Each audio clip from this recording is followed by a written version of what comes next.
Olha quem voltou. A gente já tava com saudade dessa linda. Muita.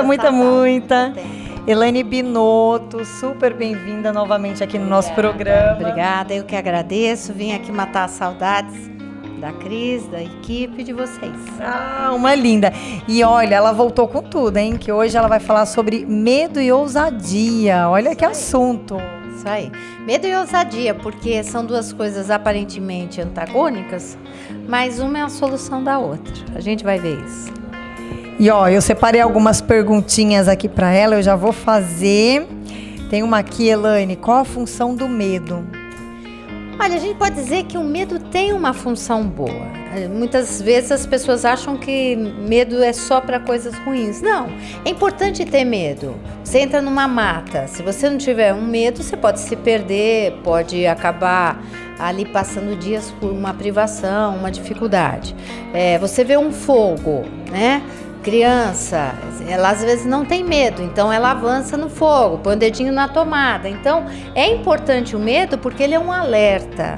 O medo, ele te dá um estado de alerta com relação ao perigo. Entendi. Ok? Então ele tem uma função boa, certo?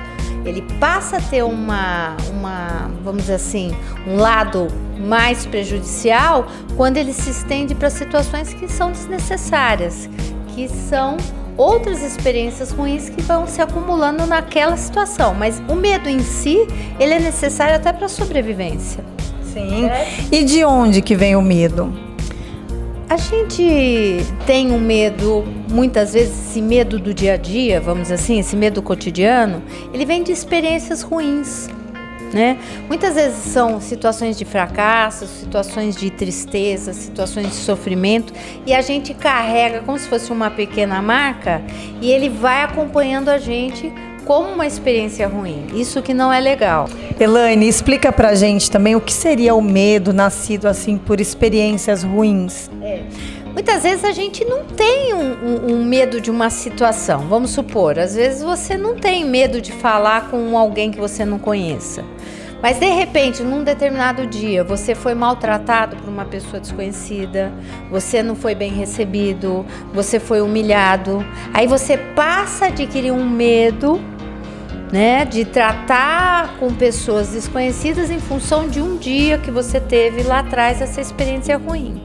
E a gente tem isso em várias situações da vida. Então isso acaba maculando o nosso dia a dia e trazendo muito sofrimento desnecessário. Então esse é quando o medo nasce dessas experiências ruins. E o medo é tão ruim, né? Porque a pessoa acaba deixando de fazer muita coisa por medo, né?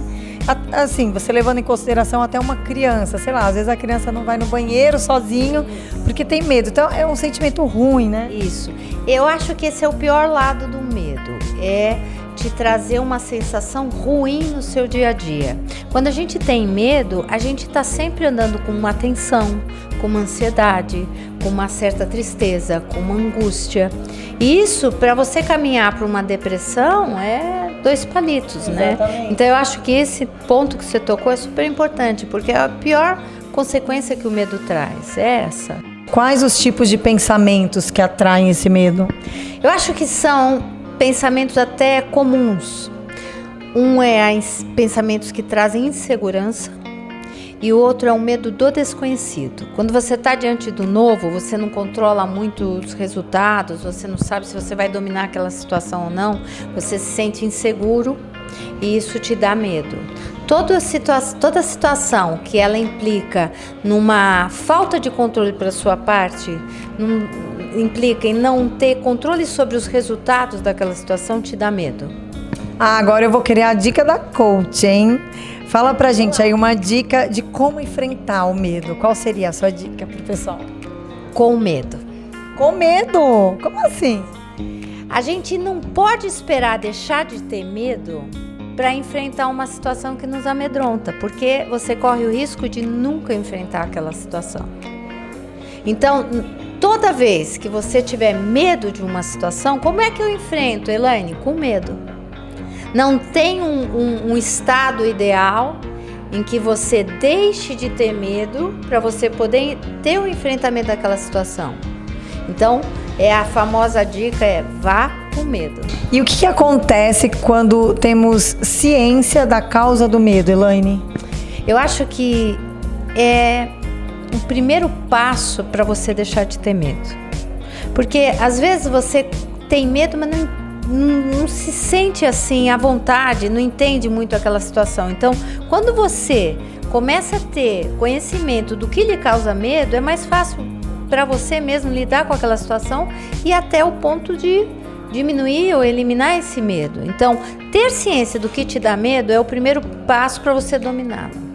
Agora, uma perguntinha, por exemplo, você já pegou algum cliente, pessoas que você atenda no seu dia a dia, que tinha esse medo? Sempre, né? Porque quando a pessoa te apresenta uma dificuldade, ela também te apresenta um medo de não conseguir, um medo de não ter bons resultados, porque existem níveis, vamos chamar assim, de medo, né? Até uma síndrome do pânico, que é um medo total, e aí eu já delego para os psicólogos, psiquiatras, que não é a minha área. Mas o medo de uma forma mais cotidiana, vamos dizer assim, é um medo totalmente passível de ser transposto, vamos dizer assim, né?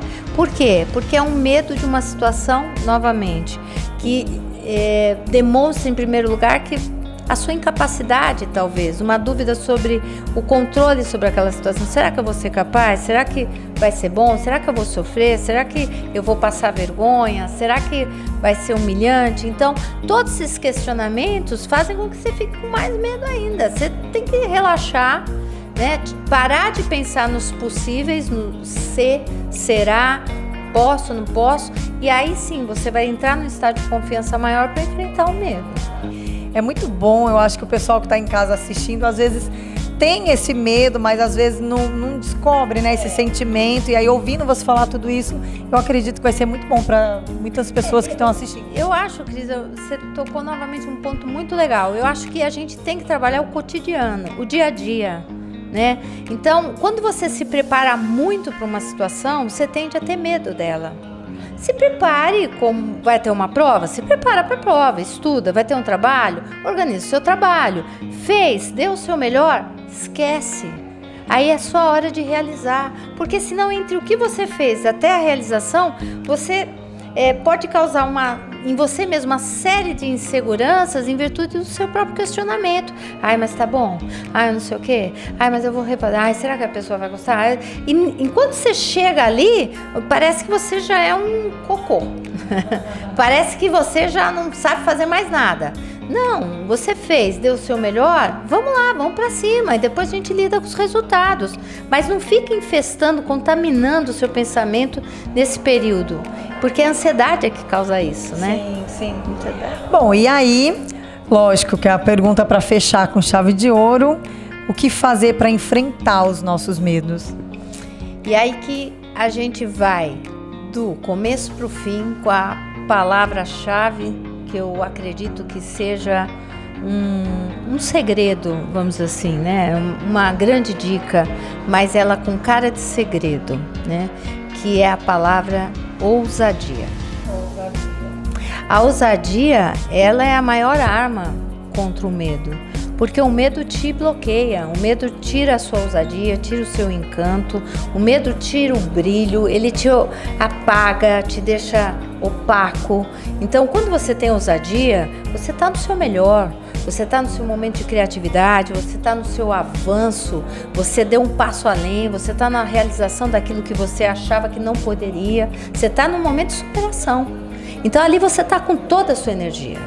Então, eu creio que assim, a gente ser ousado, e não precisa ser aqueles grandes passos e aquelas coisas inéditas, não. Pequenos passos de ousadia vão te dando mais autoconfiança, e isso vai fazendo com que você seja uma pessoa cada vez mais realizada e sem medo. Olha que maravilha, gente. Então, ó, tira o medo de lado e se joga, não é isso? Joga na ousadia.